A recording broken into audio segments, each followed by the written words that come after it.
Ito, another sample problem naman sa sa axial deformation, okay? So, sa problem na to, meron tayong aluminum bar and ito yung cross-sectional area, 0.5 inches square. So, English units naman tayo.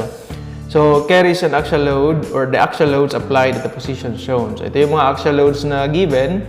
Meron tayong 6,000, 7,000, 5,000, 4,000 at iba-iba yung mga direction nila. So, merong tension, merong compression, okay?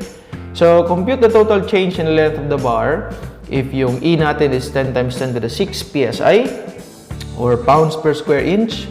And then, assume the bar is suitably braced to prevent lateral buckling. So, ibig sabihin, walang walang buckling na nangyayari. So, puro axial deformation lang mako-consider natin, no? So, meron dito mas stretch, meron ding mako-contract, okay? So, gagawin natin dito para makuha natin yung total change.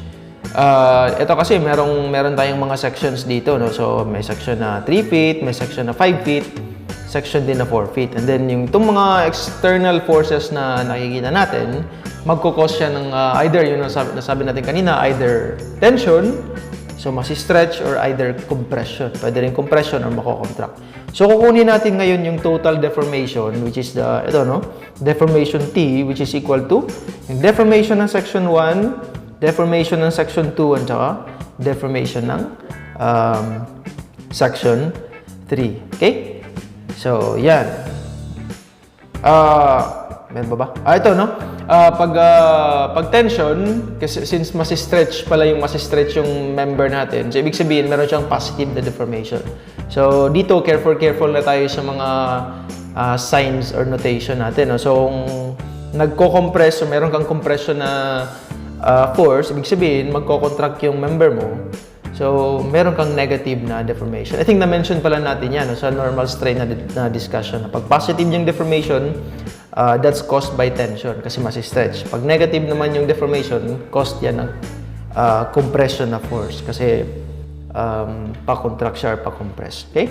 So, simulan natin sa section 1. So, left of section, meron tayong, pag ikakat natin yan sa red na line, ito yung ma-analyze natin. 6,000 tension, P1 tension. So, therefore, summation of forces along X, for example, that's tension. So, 6,000 pounds din yung P1 tension. So, alam natin ngayon, tension, that's positive na deformation. Okay?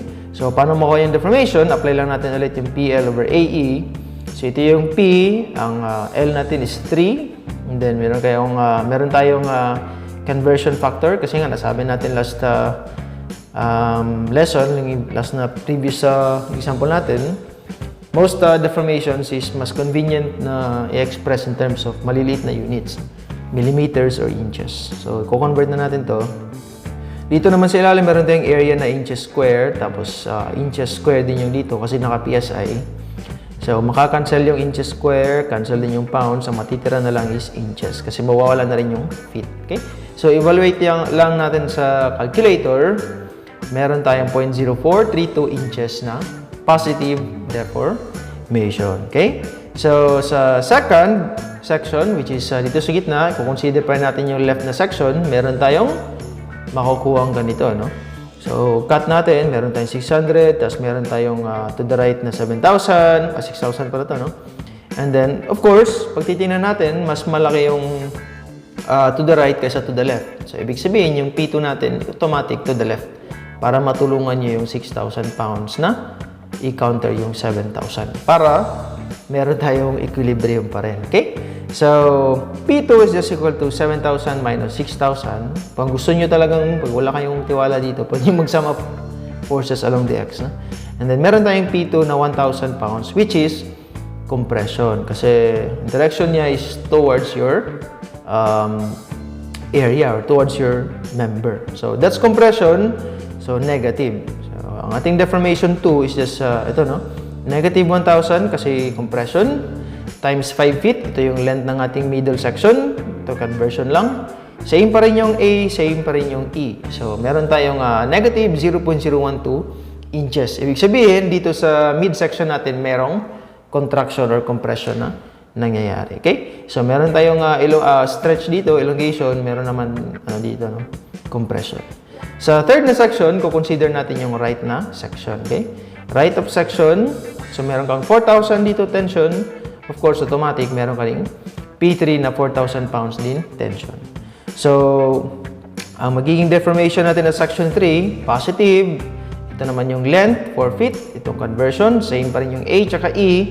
Meron tayong makukuha ang 0.038 for positive deformation sa section 3. Therefore, total na deformation natin is 0.0432 section 1. Ito yung negative sa section 2 and then positive sa section 3. Meron tayong makukuha ang 0.0696 inches na total na deformation. Ibig sabihin, sa application ng forces na ito, ang final na deformation natin is meron pa ring stretching na mangyayari. So, mananaig yung mga tension na forces natin. So, may elongation, positive deformation, that means elongation, not compression. Okay? So, that's it for this problem. I think medyo clear naman lahat, no? So, yan. Thank you again for listening. Sana may nakuha kayo, no? Ito paano. And, see you sa next na video lesson natin. Thank you.